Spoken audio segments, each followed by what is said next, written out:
Good morning, everyone. Good morning, people of LinkedIn. Good morning if you are tuning in on YouTube. We're live. Good morning, Colin. Good morning, Cheryl. And we've literally just connected because, obviously, for anybody that was watching last week on LinkedIn, you'll know that I had some technical issues. My Wi-Fi actually went down for the very first time while I've been doing a Oh, no. LinkedIn. So if that happens, Colin, you're in charge. All right. All right. I'll hold down the fort. Yeah, absolutely. Colin, thank you so much for joining us this morning. If you are watching us live on LinkedIn or on YouTube, please do say good morning in the chat. It's always nice to hear, who is tuning in on a Friday morning, on an unusually warm Friday morning for this time of the year. Colin, your accent gives away that you're not a native Brit, right? So do you get fed up of people talking about the weather? No, well, so I'm originally from the Seattle area where we have almost Ah, identical weather. So this was actually, after living on the East Coast of the United States for about 20 yeah. years, this was more like coming home. And my wife had more of the adjustment to be like, it's always great like this. I'm like, that's just normal. Yeah, That's how I grew up. So yeah, yeah. no, I don't get fed up. It feels normal and homey to me. feels feels like home. Every conversation starts with the weather. If anybody's ever struggling for small talk, we always start with the weather. Right? And inappropriate clothing for the weather, which obviously there is no such thing. Right. So thank you so much for joining me, Colin. I'm gonna read out your intro. I always give ChatGPT a challenge, which is to write the introduction for my speaker, and then you get to rate it if you'd like to. So here's what ChatGPT Okay. has written. Good morning. I'm delighted to welcome Dr. Colin M. Fisher, Associate Professor of Organizations and Innovation at UCL School of Management and author of The Collective Edge, now translated into 10 languages. A former professional jazz trumpeter, Colin has spent nearly 2 decades researching how groups create, improvise, and make complex decisions. His ideas have featured in Harvard Business Review and been featured by the BBC, Forbes, NPR, and The Times. Colin, thanks for joining us. How would you rate that out of 10? How did chat do today? It did pretty well. I'd Yeah. give it about an 8. That there's only one minor factual inaccuracy, so that's Uh-huh. okay. That it's That's it yeah, too many languages. So it's been translated into 9 languages, but 10 if you count English. So it's that minor yeah, thing. But that's pretty good. It's having to dig pretty deep good. there to find some of that information. Yeah, and to condense it as well. That's always the challenge. One of the things that I really love about your background, though, and I do wonder. I mean, obviously, and it's for anybody that is interested, it's the book that kind of brought me to an awareness of Colin and your work around groups. But one of the things that you mentioned in the book, and obviously is part of your background, is jazz. Right, we all love a bit of jazz, right? And you're a jazz trumpeter as well. So just talk to me about how that kind of, how did you move from like the world of being a musician? Because you're a professional musician, right? So how did you Hmm. move from that into academia? What was that journey? Yeah, I mean it's the normal old story of how you become a business school professor, right? That you start out as a Yeah, jazz musician and then right. yeah. But so I uh, I was a professional jazz trumpet player. I went to a music conservatory, and we didn't Yeah. have psychology classes or business classes or any of those kinds of things. And like a lot of my colleagues, so I went to undergraduate in Boston, and then I moved down to New York to try and make it really in the epicenter of jazz in the Yeah. world, really. And Yeah. while I was there, I did kind of hedge my bets a little bit, and I got there was a master's degree program at New York University where you could kind of design your own masters, and you could propose Okay. pretty much anything you wanted. And I Yeah. proposed to study improvisation across different art forms. So I was looking kind of at dance and Okay. theater and different Yeah. musical traditions that have improvisation as part of them. And Yeah. when I was writing up my thesis, I read more about the psychology of creativity. And I found the work of this Right. woman named Teresa Amabile. And Okay. I thought, that research where they were trying to find, more of these sort of universal principles about, how people are creative and how creativity Yeah. really works to be really interesting. It Hmm. turned out that she was, teaching at Harvard Business School in this field called Hmm. organizational behavior. And I mean, Okay. I think it wasn't a surprise to any of my jazz musician compatriots that I was sort of a studious academic type of person. And I was looking around Okay. for PhD options. And I applied to both musicology programs and then to work with Teresa on what I wanted to study was the conditions under which groups can improvise creatively. And that I wanted to do that Right. because, as a musician, you have these experiences where, Yeah. especially in jazz, there's a lot of kind of impromptu groups where, you play at a Yeah. jam session, you show up Yeah. and you play with a group of people you've never met or played with before. Yeah. And sometimes those things work amazingly, and Yeah. sometimes they, even when you're playing with really talented people, things don't click and they don't work that well. And so I Right. thought that there were, kind of both lessons from the world of jazz that the rest Hmm. of the world could learn, and Mm. also a lot of things the world doesn't know about, how when it is Yeah. that groups just kind of click and when they don't. Yeah. And for whatever reason, they thought that was a good idea for me to get a Hmm. PhD. And Yeah. here I am, 20 years later, and working Yeah. with all kinds of different, Yeah. businesses and governments and all kinds of things, trying to Yeah. understand groups. Yeah, I love it. And it makes so much sense. And as you were talking there, for anybody that's maybe listening to this as well. So somebody said, so interesting. Music is so important and a much underrated brain development tool. And we could actually just do this show just talking about music, and that would be a different kind of conversation. Good morning, Junior Beeman. I was in a call with Junior yesterday. Junior Beeman very kindly calls me Oprah, Colin. Junior is a global global chair of NatWest's multicultural employee resource group. I hope I've got that Oh, right, Junior. amazing. Twice in 1 week, aren't we blessed? Well, I'm blessed, Junior, to have you here this morning as well. And I'd love to get your thoughts, Junior, on that whole piece as well around music and groups, jazz in particular. Right. So I'm going to digress slightly here. I used to recently stepped down from the board at Symphony Hall in Birmingham. And so I've Oh. been, they have a lot of jazz, right, at Symphony Hall, and they've now got new informal performance spaces that really lend themselves well to jazz. One of the individuals that works there, and I won't name the person, but she says, "Oh, some jazz sounds like, the musicians have fallen into their instruments," right? That's one way she described it. So when you go to jazz, particularly if it's not standards or things that you don't recognize, for the untrained ear, sometimes it just does literally sound like is there any coherence to this? And it's kind of all over the place, and I can't recognize the patterns. And so the way that you described it there, in terms of, it doesn't always go right, and these jam sessions and all of that. And in my younger days, I used to sing in a band, and I used to always be hanging around musicians. So when you talked about the jam sessions, really took me back to those days. But it's so fascinating then, the science of that cohesion, or those kind of very informal improvised sessions, and how people do or don't come together, and then bringing that to organizations. I love it. Absolutely love it. As somebody that loves music, I think it's phenomenal. Yeah.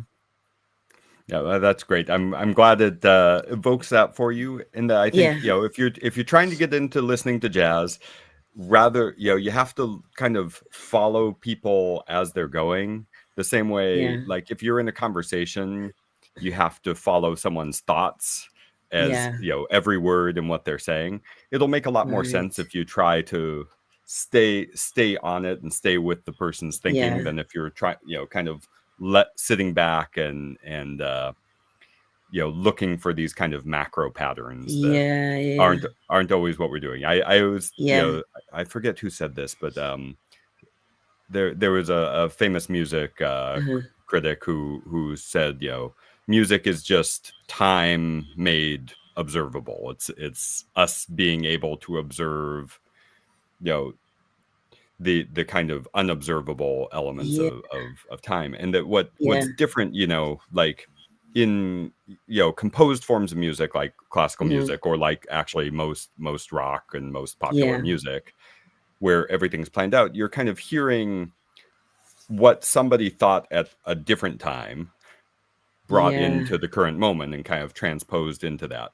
But in Yes. jazz, everything's being composed right there in this moment, and you're Yeah. part of it. If you're sitting in the Yeah. room, if you're sitting in symphony hall, you are Yeah. a part of that happening. And I think it's much more, it's a different experience, and I think a different mindset. So if you're trying to Yeah. listen in the same way to those two musics, Yeah.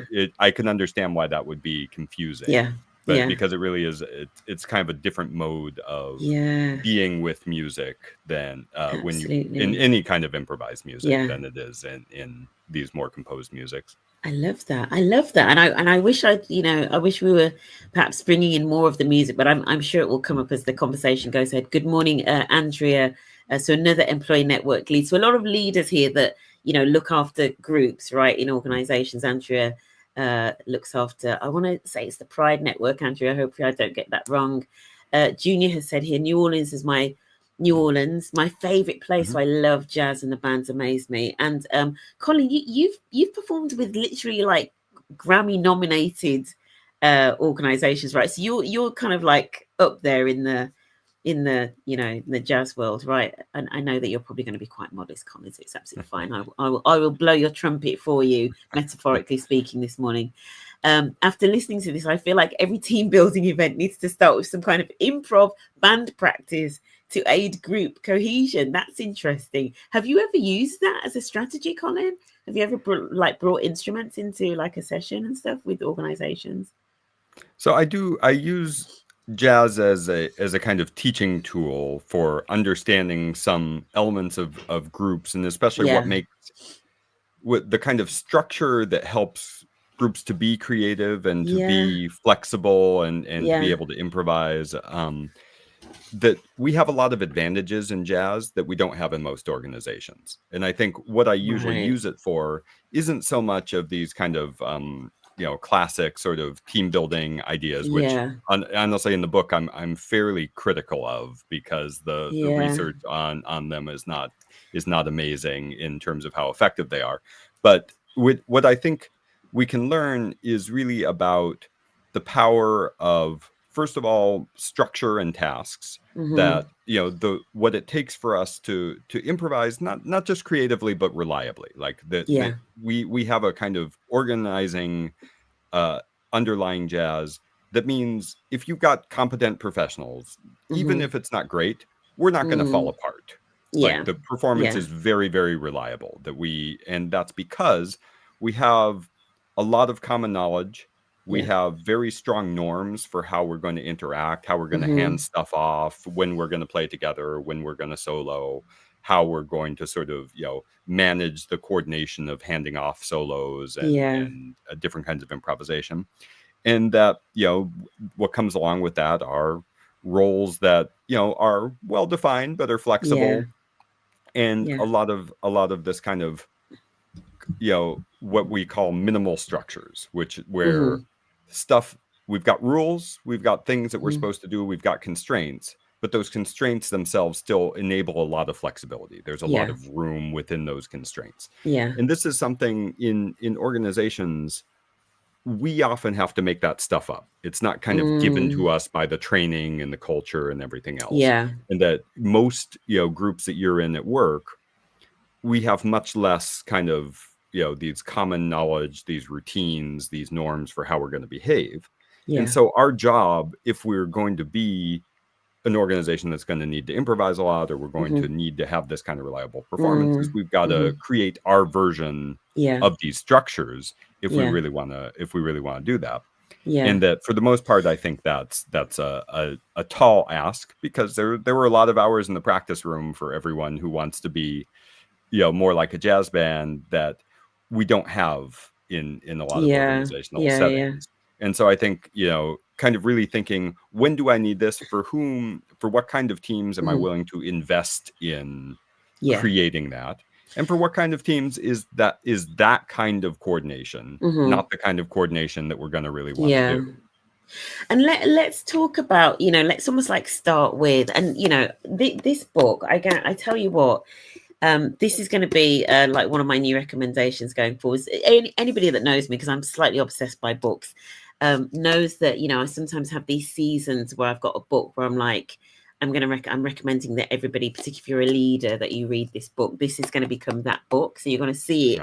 You're going to be tagged in a lot of posts going forward. Thank you. Colin. I appreciate it, Cheryl. Let's just talk about, though, almost like the argument of why the collective versus, because we do, most of us kind of like live in this society which is quite individualistic in terms of, me, myself, and I, and we often bring that sort of like mindset into organizations in terms of, well, I can do this, and my performance is assessed just in terms of how I do. Just talk about the advantage, because the book is called The Collective Edge. What is the edge? What is the edge of being a collective that we don't get when we're just working on under our own steam? I mean, I think groups are more important than they've ever been. And that's partially because the world is just more complicated than it used to be. That the problems that we're facing today, whether we're looking in politics or we're looking in business, and whether you're worried about the kind of political polarization, or you're worried about how we're going to figure out AI and new technologies, or the issues that we're facing day to day, those are things we're going to have to cross group boundaries for. We're going to have to figure out how to talk to people who have different kinds of expertise, different kinds of perspectives, because no one individual has all the knowledge, skills, and just, like time on task available to them to solve these problems.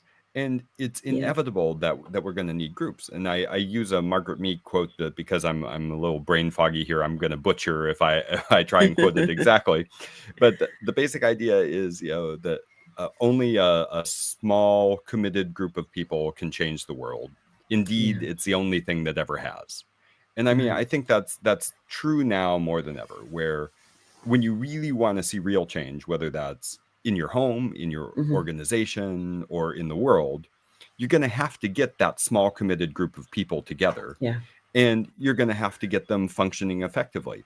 And this is where I think why I really wanted to write this book, especially as you say, in this individualistic world, especially in organizations that are designed to manage or individual performance, right? That we hire people as individuals, we assess them as individuals, we reward them as individuals, and that they're not, that works against, in a lot of ways, putting together effective groups.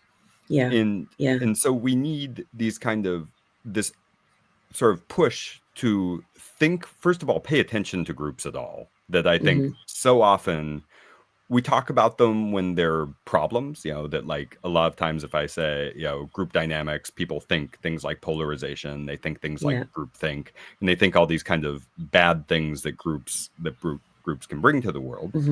But, if we can think about also their potential and how to get the most out of them, and that to understand there is a science to this, that there is stuff we can do that makes it more likely, it doesn't guarantee it, but it makes it more likely that our groups are going to perform better, then we'll all be a lot better off. And so I think this edge is, first of all, just understanding the importance of groups and thinking about them.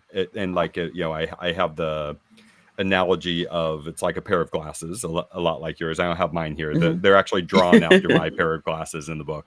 But like, if you put on your group glasses, your collective glasses, you're already way ahead of the game, because a lot of things in our psychology are working against us thinking this way. And a lot of the signals we see in today's society are coaching us to think of ourselves as these islands, as individuals that we need to improve alone. It's what you're saying there, it's the thing of, how do we get beyond those blind spots, or just the things that we can't see, or just broadening things beyond our own perspective, right? And you mentioned there the complexity, and I mean the complexity, it feels as though, I mean, maybe everybody says this of their time, right? But it feels that the complexity, the rate of learning, all of that, even before we get on to talking about AI and all sorts of things, but complexity just seems to be increasing exponentially all of the time. And so I think what you're saying there in terms of the if you've got lots of different people with lots of different perspectives, and I think also, and perspectives that don't agree with your point of view, are kind of like almost like diametrically opposed, all the better then to assess and evaluate and come up with solutions for complex problems, right? Yeah, absolutely. I mean, the research really bears this out, that like when groups are most superior to individuals, on more complex problems, that the simpler the problem, the more chances that maybe the sort of coordination costs of having a group is going to outweigh the advantages. And so I usually say, like, if you're an organization and you really know how to do this work, it's like you could do this in your sleep. Everyone in this organization could do this in their sleep. And all we're trying to do is, get it done as fast and as efficiently as possible. And we're just, making these widgets, or we're doing something very, very repetitive and simple.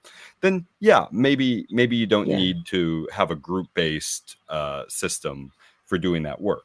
Although there's still some ways you could integrate them. But when you're dealing with these really complex problems, and that, most of the stuff that keeps managers up at night are these complex problems. You probably need a group, and that groups are going to outperform even the best individual, especially in terms of efficiency. Like we think sometimes groups are going to cost us time, but that actually on these really complex problems, groups end up being both better and faster than even your best individual. Yeah, interesting, especially on the speed point, because I think you're right. People assume, and I think I probably even said this in my career, the more people we get involved, we can only go as fast as the slowest. Right? I was kind of always like, oh, it's going to slow us down if, I've got to consult with that person. But you're right, so often you end up then with a better solution. Good morning, Jill, and also good morning to Martin as well, who's joined us. Let's talk about group biases, and this maybe gets into what you were referring to there in terms of a lot of people, when they think group, they tend towards negative, because we hear about things like groupthink, in group, out group, etc. So let's talk about the biases that affect groups, and they're often there are some biases that affect us as individuals, and then when we form a group, the biases are either amplified or sort of mitigated, etc. So talk a little bit about that, the positive and negative effects of bias, and any steps that we can take to mitigate the negative and potentially amplify the positive as well.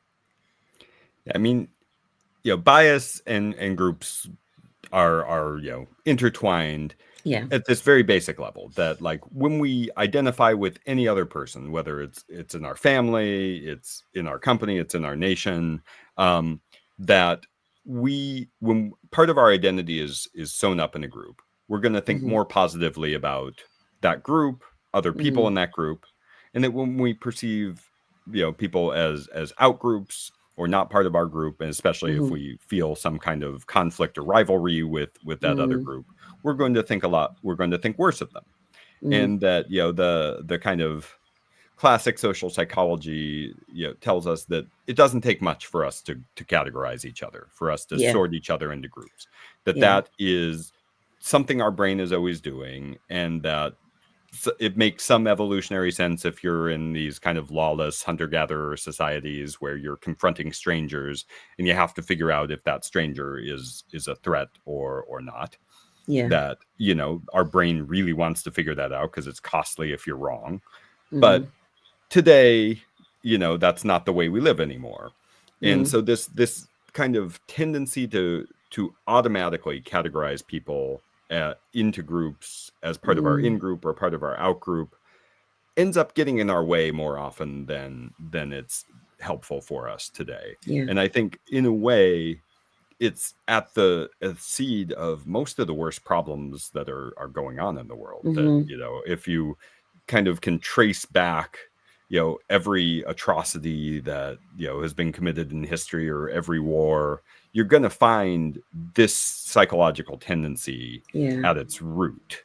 And so it's a big problem that we do this. And so then we have to then figure out, so this is one of those automatic processes that we can't stop from happening entirely. And kind of as Danny Kahneman talked about, with these automatic processes, Mm-hmm. the main thing you can do is to then use the rational part of your brain that's not Mm-hmm. operating on autopilot to say, wait a minute, that's not how I want to be. That's not how Yeah. I want to think. Let me go through this more slowly and see if I can come to a more rational conclusion Yeah. that's actually situated for today and for the world I find myself in. But that's tough. Mm-hmm. That's a big ask for people, and that's why we see so many movements to try to create structures that are going to make it less likely that our biases in favor of our Yeah. own group and against other groups are Yeah. going to continue to worsen inequity Mm-hmm. and conflict in the world. Mm. Do you know, as you were talking, I had one question then. It was kind of going around to my mind because you explained that a lot of where the in-group, out-group thing comes from, the sorting that we do in our mind comes from like this evolutionary response around, kind of like fear and safety and all of that. And as you were talking, I couldn't help, my mind was kind of like flashing to countries or societies that are deemed to be more safe, right? And I thought, I wonder, does the brain start to rewire? So I was thinking about, for example, Dubai, which, a lot of women talk about, it's a place where you can go and you can literally go out for a walk at 4 o'clock in the morning. And there is just a real assumption that it doesn't matter who you see, they're not going to hurt you. Like that's just, and as you were talking, I almost sort of thought, I wonder whether anybody's done experiments around the extent to which almost like can our brains evolve away from that automated response if, for example, you live in a place long enough where there isn't any sort of physical threat of the other. Because I feel like, even say, for example, even here in the UK, so I went out for a walk this morning. I typically go out for a walk especially when the mornings are getting darker, so it's getting quite dark. So even in the UK, if people are walking in the dark, especially, say, for example, if you're female, there is that fear, if you see somebody and maybe they've got a hood up or whatever it be, you can't see the fact, because that's the society that we live in. And I'd imagine it's the same in the US and other countries. But it almost, I was just sort of thinking, if somebody lives in a country where generally there isn't as much, for example, physical kind of violence on the street, say, does that start to dial down our fear of the other? I don't know. I'm just literally thinking out loud. I don't know whether it's something you've thought about or whether you're aware of whether that kind of thing does make a difference. I don't know. Yeah. I mean, I think I would think of it less in terms of like the brain rewiring and more in terms Yeah. of sort of a state that we get into. And so, and Right. this is kind of, what psychologists sort of confusingly call arousal, which I Yeah. think isn't helping anybody understand exactly Yeah. what we mean here. But Yeah. the idea is, when we're kind of in this state that a lot of people colloquially will call fight flight, which is sort of right, sort of wrong, but that state of saying, like, I'm scanning the environment and I'm paying a Yeah. lot of attention to what's going on. That Yeah. state is where this kind of automatic categorization process is most Yeah. likely to be happening, and Yeah. that we're going to react and we're going to follow up our grouping with some kind of action, that kind of Yeah. fear, whether it's a fear response, whether it's an anger Mm-hmm. response, that those kinds of responses are most heightened when we're psychologically aroused. And Yeah. that comes with basically any stressor. And so this is Yeah. where we can talk about, like, what are the effects of society and the environment? Well, if we've Yeah. got if we're living a life where we're constantly stressed, where we're Yeah. always on the alert for things, that Mm-hmm. these problems are going to be worse, that you're going to Yeah. be it's going to be a lot easier for you to fall victim to in-group out-group biases. And if we're all relaxed and well and able to kind of live our best lives, that it's going to be less likely that this response is going to win, because Yeah. it's more like these responses, like I said, there's the automatic and the controlled, and they're sort of competing. Yeah. And we can't totally control the automatic, and it's going Yeah. to happen. And the question is, does that happening lead to action? And Yeah. what's going to determine that is the sort of like degree to which we have these fear or anger responses that lead us into, you know, fight or flight kind of classically. And it's a little more complicated than the way I'm explaining it, but that, you know, the you know, basics of it are, you know, this kind of flood of hormones and neurotransmitters is what's sort of happening in us, and that it's not that the, you know, the sort of neural pathways are necessarily rewired, although you would expect that we learn responses that we repeat a lot, and so if you keep repeating the same thing over and over, that you would expect that there's some learning that goes on there, which is always, all learning is brain rewiring at some level.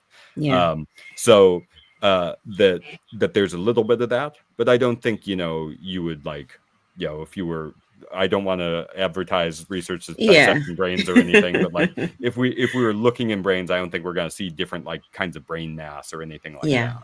But I do think like these effects of stressors in the environment are, you know, make it a lot easier for us to fall victim to our kind of prehistoric instincts. Yeah, it's a bit, well, you mentioned Daniel Kahneman, who, you know, people know I'm a big fan of. That's one of my other recommendations, you know, it has been for a while, Thinking Fast and Slow. And in that book, he talks about the effect of cognitive load, doesn't he, in terms of then affecting how easily we can switch into like the slower brain that can override some of these automatic biases. So I think, as you were talking there about depending on, like, you know, the level of stress or the environment, all of these things factor into whether or not we can, how easy it is to override some of these kind of like natural sort of tendencies, right? Yeah, no, absolutely. Okay. And I mean, yeah, that's why it's a whole system that we have to be worried about, and not just, you know, you can't just teach people, like, I mean, that's a start. And that, like, people understanding their own biases, people understanding the effects they're having on the world, that's definitely step one. But I think sometimes we err when we think, okay, you know, everybody's agreed and says, yes, I understand these things, that's job done. And it's not, because again, the world isn't structured in a way that makes it easy for us to put that into action. And so like we've got to then go beyond that. Yeah, one of the biases, and it kind of links into what you're saying there, one of the biases that I find quite interesting and at the same time probably slightly harder to get my head around is how confirmation bias works in groups, and how it can kind of almost like quite quickly go south in terms of like toxicity. Can you just explain that? You know, and it's something that I've kind of like looked at before and tried to explain to people, but just explain you know, your what you've seen in the research around confirmation bias in groups. I think we all know what confirmation bias is for us as an individual, which, you know, if you just explain that for people and then explain what it looks like in groups. Yeah. So confirmation bias is when we already have, you know, a hypothesis or a belief, so we think something is true, then we tend to look for confirmatory information. So we look for information that agrees with what we already think, or the way we're kind of already leaning, and that we tend to ignore or not search for information that would disagree with what we already think, and that we downplay it, we forget it. There's all kinds of both conscious and subconscious processes that are underlying confirmation bias. In groups, I think sometimes it's more helpful to think about conformity pressure as a whole, rather than to focus only on the effect of confirmation bias. And that's because, you know, definitely confirmation bias is going on. So if you watch a group trying to make a decision, and that group has kind of an initial preference that they're saying, oh, we should hire this person, or, you know, we should acquire this company, or whatever, that like they're leaning a certain way at the beginning of the discussion, it is likely that they're going to do exactly what I just said, that they're going to search for information that agrees with what they already think. They're going to discount information that disagrees with it. But that the reason they're doing that isn't entirely cognitive. And so this is where, you know, so some people are just kind of going through that same confirmation bias process, and that they're looking around the room and they see other people agreeing with them. And that kind of strengthens their conviction. It makes them search less hard for alternatives. And that it kind of, you know, this is the sort of social proof idea that when Mm, we're not sure, when we're not positive of what to do or what to decide, we look around to everyone else. If people seem to agree yeah. with us or they're doing something, then it's okay, and we can kind of move on. But some people are looking around and saying, huh, it seems like everybody wants to hire that person. I have reservations, but I'm going to withhold those reservations because I don't want to rock the boat. I don't Mm, want people to think I'm a troublemaker. And so there's these two different things going on, which have very yeah. different psychologies, right? That Okay. one is just individual confirmation bias, but the Hmm. other is actually people suppressing what they know and what they think Yeah. in order to go along with the group. And to an outside observer, those two things are going to look the same, right? You're going Mm, to, if you're just watching, you're going to see a group that looks like everybody's suffering from confirmation bias, yeah. but that it's unlikely that everybody agrees or that nobody has a reservation. Mm, And that to avoid this, we've got to actively search for yeah. those dissenting opinions, to people who have reservations or have questions. And that Yeah. if we have a group where it looks like we all agree on everything Hmm. every single time we're making a decision, Mm, uh, that's not actually the sign of a very healthy group.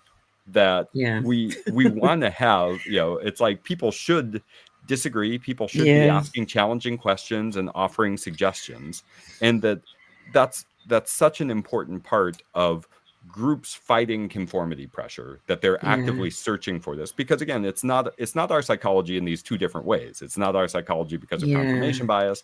It's not our psychology because these prehistoric brains of ours are petrified of ostracism, that we do Yeah. not want to be kicked out of the group. And any little sign, like even in high stakes decisions, even in the decisions about whether to go to war, decisions about launching extremely influential new products, people are still afraid to speak up if they've got reservations. They don't Yeah. share their dissenting opinions just because they don't want the disapproval of their colleagues. Yeah. And that's again something that's very deep in us, that we have to be aware of, and we have to actively fight when Yeah. we're in these organizational settings. Yeah.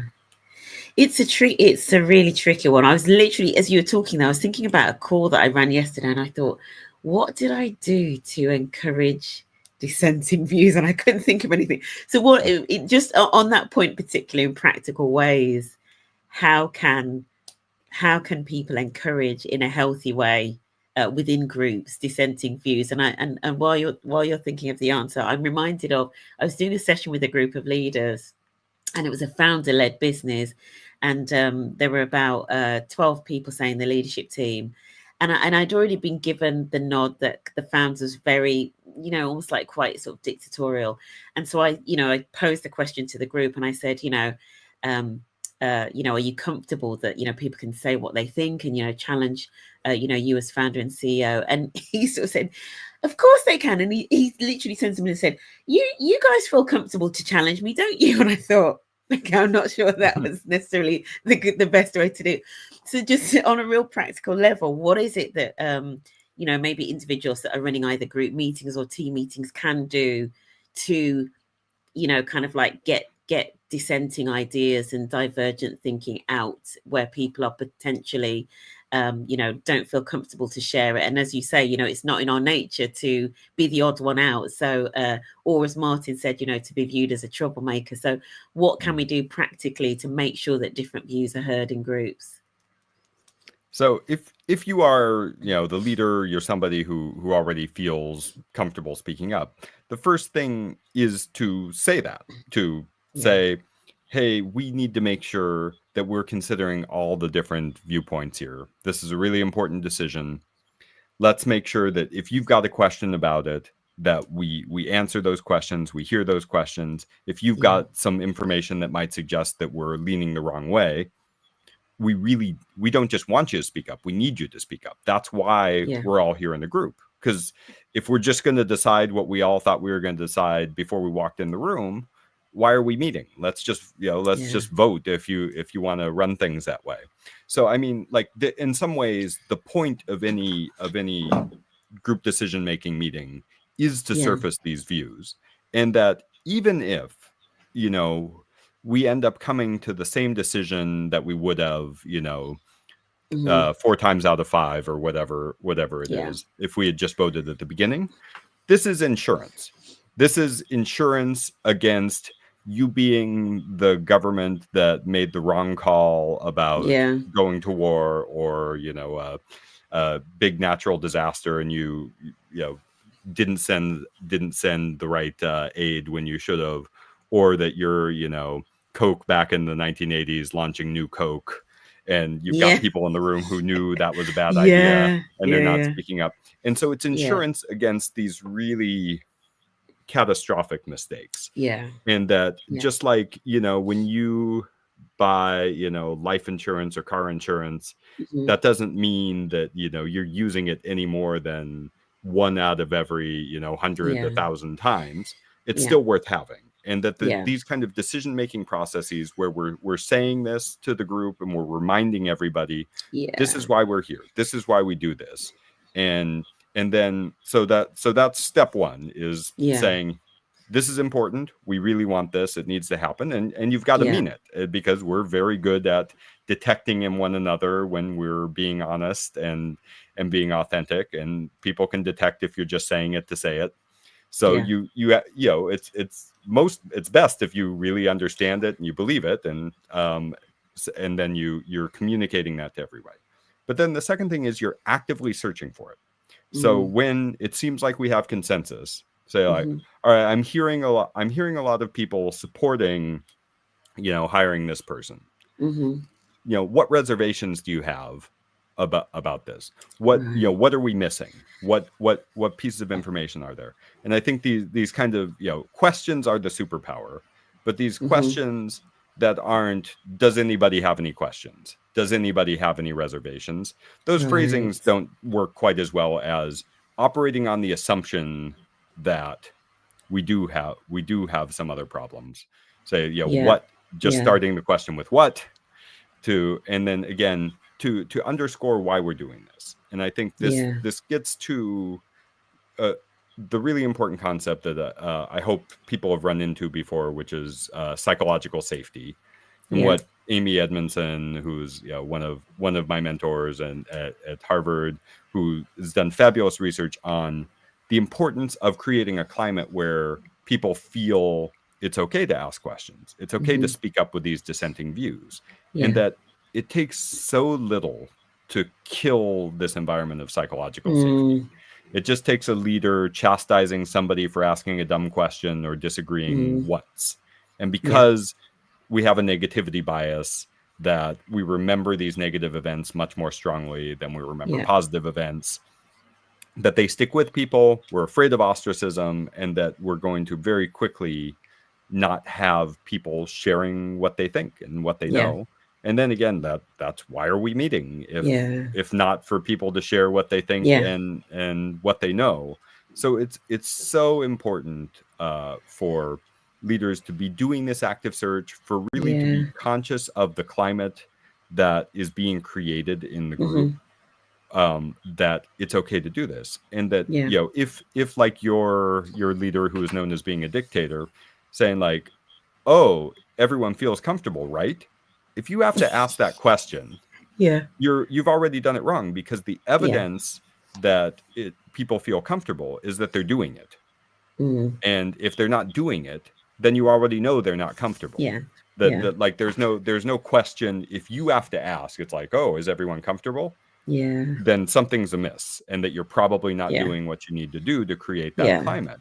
And like in psychologically safe groups, and this is one of the, I think, the biggest misunderstandings I kind of encounter when I'm teaching about this concept, is that a psychologically safe group looks harmonious. It looks comfortable, but that's not true. A psychologically safe group is one where people are speaking up and challenging each other and asking hard questions and disagreeing. And that when you see psychological safety in action, you know it because you're seeing these things happening. And so if you as a leader are not seeing those things happening, then that's a sign that it's probably not as psychologically safe as you might like to think. Yeah, interesting. I mean, that's an interesting one. Yeah, we have these meetings where, you know, it seems like that, you know, everybody's on the same page, as we Mm-hmm. say. We love that saying. But what does that mean? That probably means that actually we're not getting robust conversations, and we're maybe not getting the best decisions. There's some really good takeaways that you mentioned there, just in terms of, you know, the questions that we can use, and I guess, and at the right points, right? So, you know, at the start, so upfront, Mm-hmm. before maybe you get into kind of like solution mode, and then maybe part way through. um yeah, really useful. One of the things that I and Martin in the comments as well had mentioned the whole psychological safety thing. One of the things that I often like to start a lot of discussions with about solutions is a silent brainstorm. I'm like, before we go into Mm-hmm. it, everybody just have a minute or two, write your ideas on a piece of paper, and then they have to share, you know, whether it's a post-it, so that you're almost like sort of forcing, you know, the ideas to come out, you know, Mm-hmm. rather than people don't even get a chance to think before people have started talking, and they feel the pressure to conform. So yeah, I love the idea of the open questions, and you're so right in terms of the attitude of the leader and how they do or don't respond to you know, to different opinions is incredibly important. Let's get on to polarization and intergroup conflict, which you know, this conversation is of its time.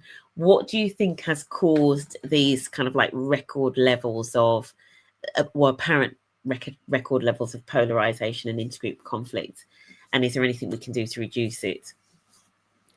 Yeah, I mean, it's really difficult because we're kind of in the middle of seeing what's happening, and that polarization, you know, is quite old. Like, it's not like a new phenomenon in any way. That our tendency, and so, to just be a little more precise about what I mean by polarization, Mm-hmm. there's sort of two different things happening. That usually when the media is talking about polarization, they mean that sort of like the two main political ideologies are farther apart Mm-hmm. than they normally are. But that when we're talking about polarization as a process that's happening within a group, Yeah. what I mean by that is, you know, when a group comes in, again, with usually a group leans a certain way towards a certain Mm-hmm. decision, that, you know, we're preferring to, yes, we're going to go out and we're going to go climb that mountain, or yes, we're going to hire that person. And that there's, if you measured the individual preferences of everyone in the group, you could sort Mm-hmm. of say, which side of the midpoint are we on? Yeah. Now, what happens during group discussion is then the people who feel the strongest and are the loudest and talk the most are likely to be on that same side of the issue. But that Yeah. the people who are most confident and who speak up the most also tend to be a little more extreme than average in the group. That there are Mm-hmm. people who have a stronger opinion, which again tends not to be right in the average of the group. But then everyone else looks around and it's like, oh, most of what I've heard is a little more extreme than the way I feel. But that must be what everyone else thinks, because that's what everybody who's speaking Mm. has said. And so then people shift their own opinions slightly in that same direction. Right. And you can Yeah. see how, if this process continues for a long period of time, Yeah. we're going to slowly get more and Yeah. more extreme in the direction that we were leaning at the beginning of the discussion. Mm. Now, I think what's changed is where we're getting information Mm-hmm. and the speed at which we're able to sort of get these inputs about how everyone else feels. And this Right. is where, you know, we blame social media, which I think is a big contributor, Mm-hmm. because the social media algorithm is engineered to match our psychology. Yeah. And so there's Yeah. great research by Jay Van Bavel, who has looked at the effects of polarization on social media, and found Okay. that, like, you know, when the most popular thing on social media, Mm-hmm. and this is actually, this part's new, is Yeah. out group hate. So saying Yeah. negative things about other groups. Yeah. And that's because, again, in our brains, we have a negativity bias that we remember. We pay attention to negative information more than positive information. And you can't say negative stuff about your own group. Yeah. That's not going to get attention from the people you want. And so the stuff that, you know, we keep paying attention to is outgroup hate. And it used to be that, you know, and this is measured not just like words like hate, but any words like attack, fight, all kinds of other sort of negative words like that. And it used to be actually that in-group love, as the researchers call it, was more popular than out-group hate. So saying positive things about our own group, and certainly here on LinkedIn, like I think LinkedIn's one of the few where like there's still a positivity bias that the stuff that gets most attention is saying like, I got a new job and all these things. You know, there's sort of this still celebratory valence to the algorithm here. But you know, on X and on Facebook and a lot of these other platforms, they're systematically amplifying the thing that we naturally pay the most attention to, which is, again, these negative things. And so now out-group hate is more popular than in-group love, which is a worrying trend. And then the other thing that a concept I think that's really interesting that was discovered by Amit Goldenberg, which is called acrophily. And acrophily is our love of the extreme. And so essentially the opinion we want to hear the most on social media is one we already agree with, but it's just a little more extreme than our own position. And so this, again, hastens the same polarization process on social media, where the things that are getting upvoted are more extreme than average. People then, you know, have this feel this conformity pressure from their own group. It's like, oh, look, everyone thinks and agrees with this slightly more extreme position. Maybe that's what I should think too. And that drags everyone a little further in the direction that they were already leaning. And that we start to see this process scaled, where, you know, it used to be when communication technology was worse, when we didn't, you know, have the internet, when we didn't have social media, the only people you could agree with were people whose opinion you could access. And those tended to be just, you know, a more random sample of who's around you in your community. But now you can seek out only listening to the people who already agree with you. And that speeds up these same processes where we're selecting into information environments that are already a little more extreme, already more homogenous and agreeing. And that's going to speed up these polarization processes. So then we see, you know, just kind of this at huge scale.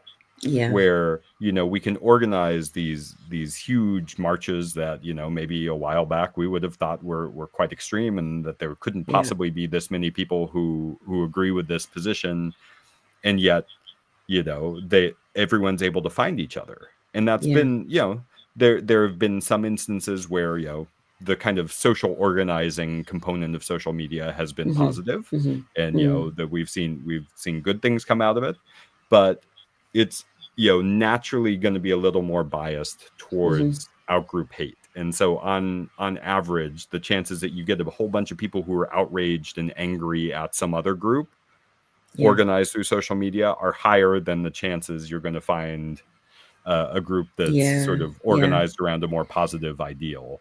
And until, you know, we have some mechanism to change the algorithms to not match our psychology in that way, it's going to be tough for them not to behave that way.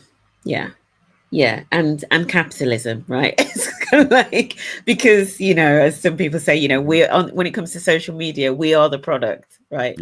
We are the product. Is the product. Our attention, absolutely. Which, you know, it kind of like linking that particularly into the corporate space. And, you know, we've got, and obviously, you know, I'm not now full-time in the corporate space, but effectively those individuals that maybe are, you know, as you say, kind of like moving more to the polar ends because of groups and the impact of, you know, social media and all of that, then come into the workplace with those views and everything. And there is something about, you know, and this is a question I wrestle with, you know, how do workplaces navigate that? You know, do workplaces even acknowledge it? Do they create the space to have conversations like that? Should they be encouraging strategies to mitigate against that? You know, So given that there maybe is an absence of conversations around critical thinking and, regulation and all of that, what is the role of organizations and teams and that discourse to counter the effects of what we're seeing? I mean, I think so I'm not opposed to anyone who wants to, have active initiatives that are soliciting participation to, get people to talk across these divides. Yeah. I think those are positive things. There's nothing wrong with them.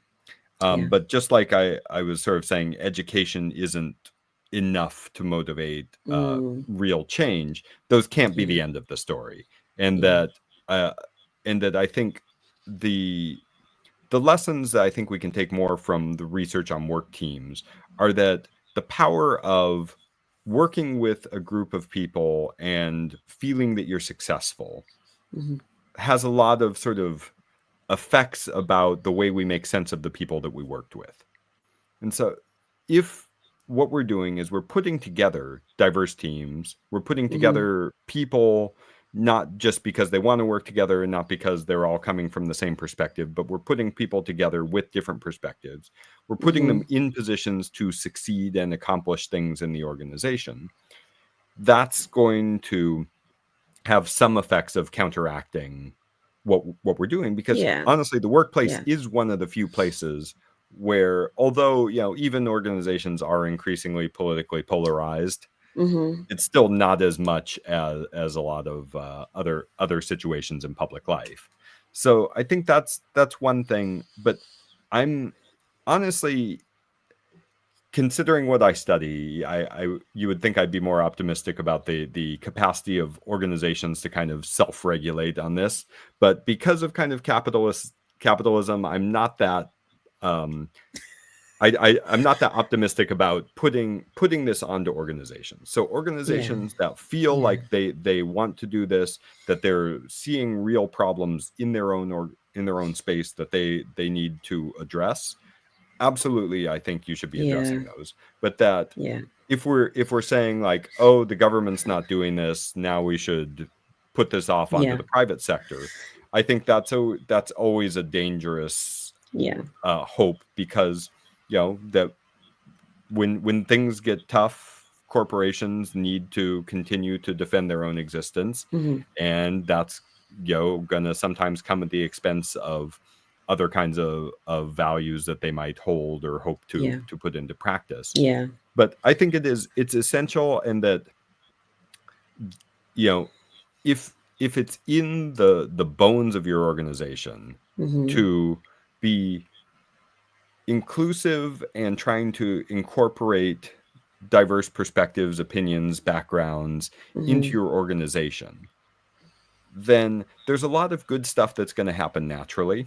And that rather than saying, oh, I'm going to start this, program for, people, the kind of like guardians dining across the divide, and I'm going to have that at work.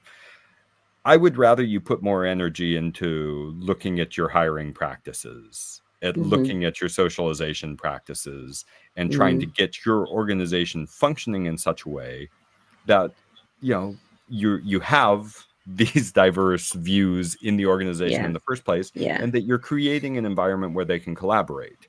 And so it's not that I'm discouraging anybody from doing those things if you're already doing these other things, and it's not a choice that you're making. But if you have to choose where to spend your energy, I would much rather you spend it on restructuring the core operations of your organization to be more welcoming and inclusive to diverse perspectives, backgrounds, etc. Yeah, absolutely. So almost like embedding that as a way of operating within structures and just how the company works, rather than, as you say, rather than necessarily being a crusade against this particular societal challenge that kind of we have at the moment. We've got an interesting question here from Chankia, which is, when do we say group and when do we say team? I just thought it's quite interesting. Do you use them interchangeably, or I use them reasonably interchangeably, and so Yeah. I would think group is the bigger category. So groups Mm-hmm. can be anything from talking about nations to talking about age groups to Mm-hmm. that they can be these very broad social categories. And I talk Yeah. about this as I think the word we use in academia is not very helpful. It's entitativity. It's hard to say. It's annoying to spell. So I think it's helpful to think in terms of groupiness. So to Yeah. say like these social categories, like you're a juggler, like you're a wine enthusiast, that you're an American. Those are the least groupy groups, and then Right. the most groupy groups that have the most of the Yeah. attributes that allow us to say, hey, that's a group of people that share a common fate, that have common interaction patterns, common interests. Yeah. Teams are the groupiest groups, and those Yeah. tend to be a small group that is identifiable and is brought together for an interdependent purpose, so that we Yeah. have a common goal. We depend on each other. There's not that many of us. We know who's in and who's out. And Yeah. that's when we can really safely use the word team. I think Yeah. it's more dangerous to use the word team when you don't mean team than Mm-hmm. it is to use group when you mean team. Because a team is still a Okay. kind of group, Yeah. but not But all, not not every all. group is a team. Yeah. Yes, Yeah, that's right. I love that. Let's just talk really quickly about groups, because obviously, a lot of the individuals I work with and listening to this are employee networks, sometimes called employee resource groups, which about.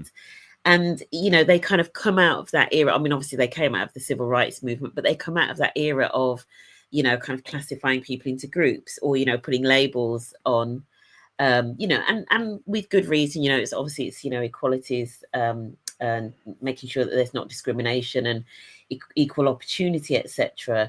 But there is this hypothesis that doing that sorting into those groups, particularly based on identity, fuels division. And obviously that's a lot of the rhetoric that's come out of the US in particular, but also here to a perhaps lesser extent.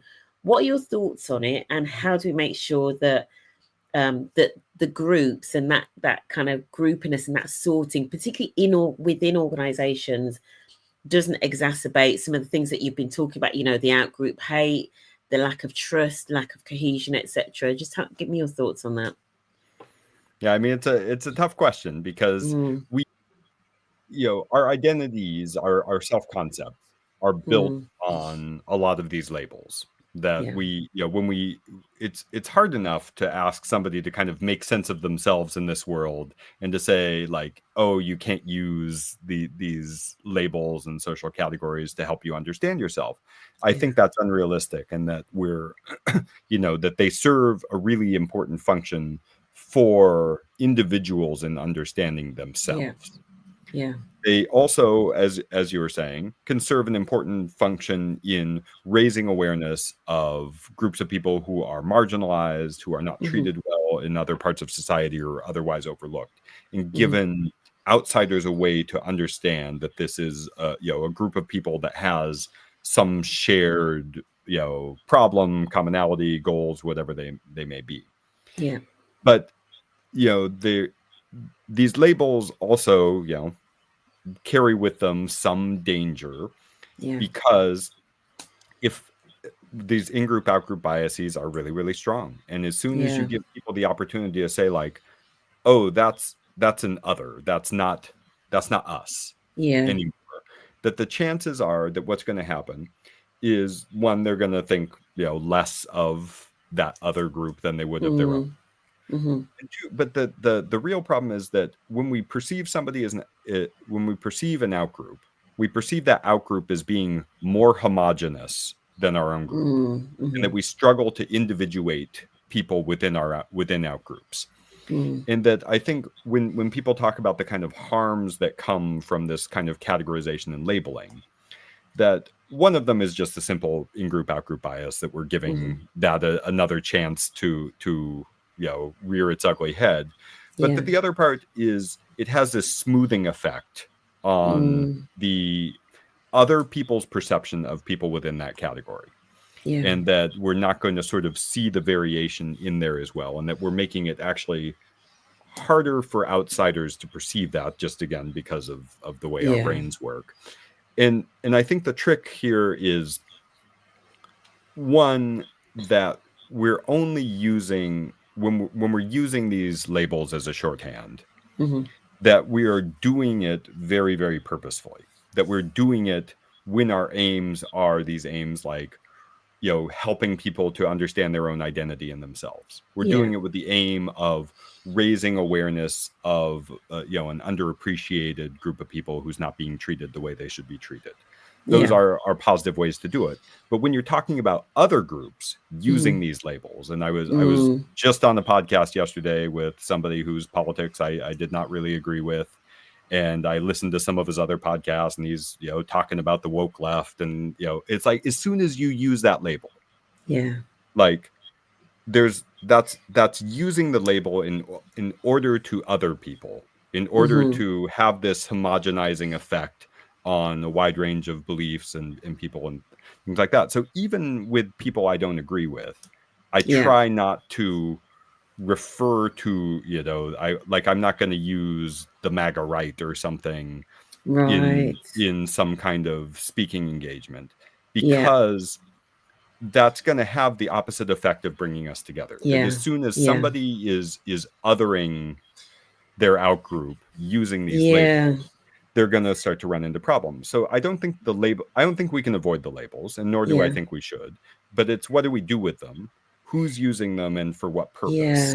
And that's where, you know, that's obviously a harder, more subtle discussion where we have to, you know, kind of go on a case by case basis.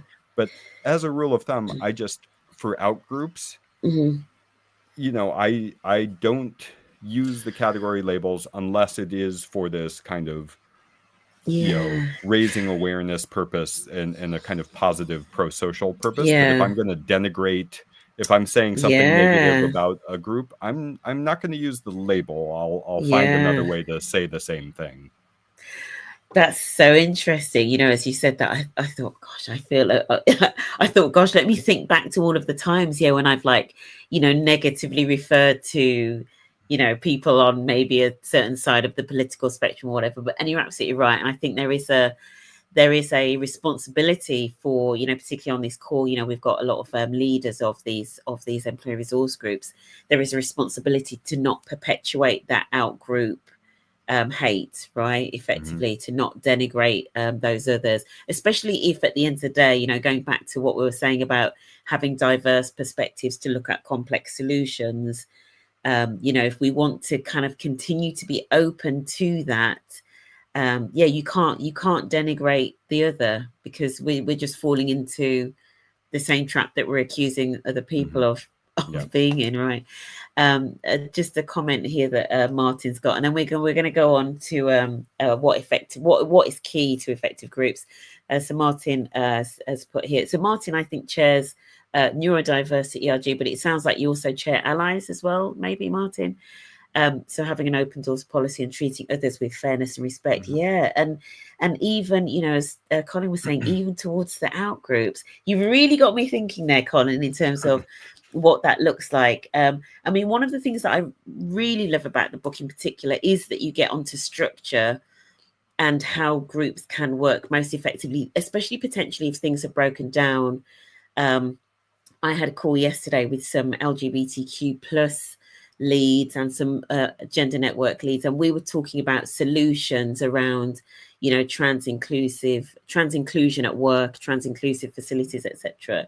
And we were talking about solutions, and I was talking about the importance of getting a really wide group together, you know, rather than it just being, you know, just the individuals who are trans or just the LGBTQ plus community. I was like, let's get other networks involved as well, because you know, I just, you know, and kind of linked to something I think you said in this book about, you know, when we get people working on common goals, it can kind of help to galvanize people, and they see beyond the edges of you know, of these delineated groups, etc. But just talk about some of the things that you've seen that really make a difference in terms of optimizing team and group performance.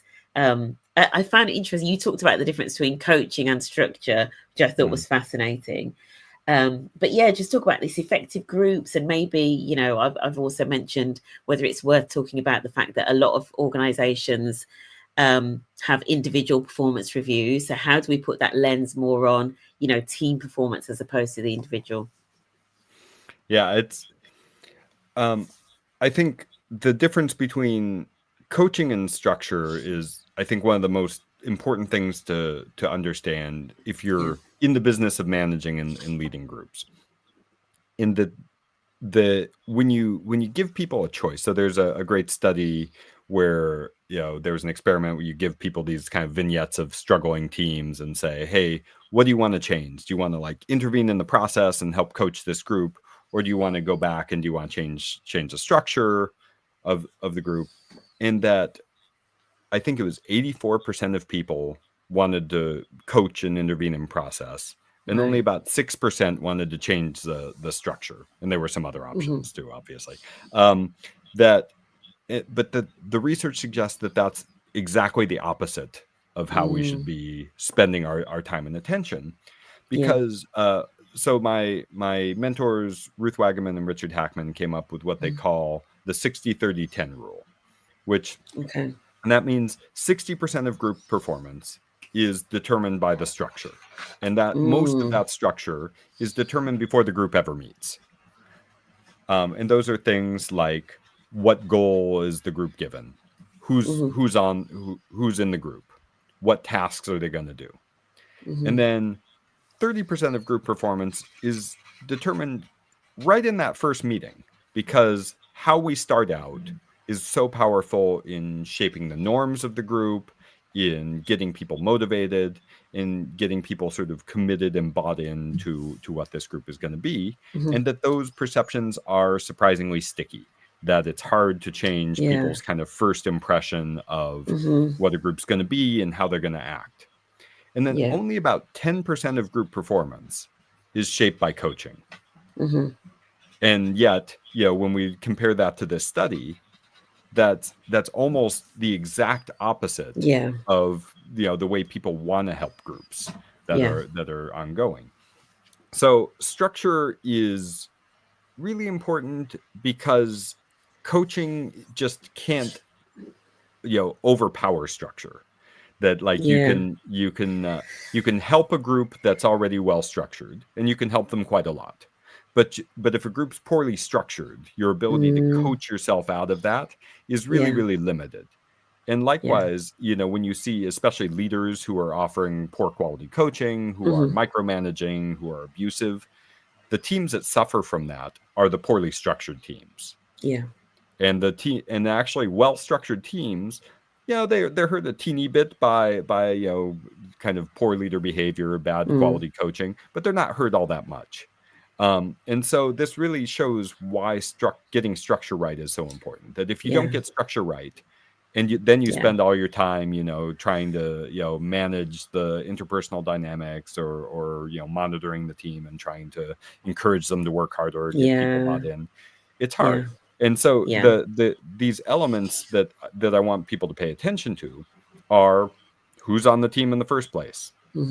What's the task you're asking the team to do? And have you compared the needs of the skills and perspectives for that task to who you put on the team?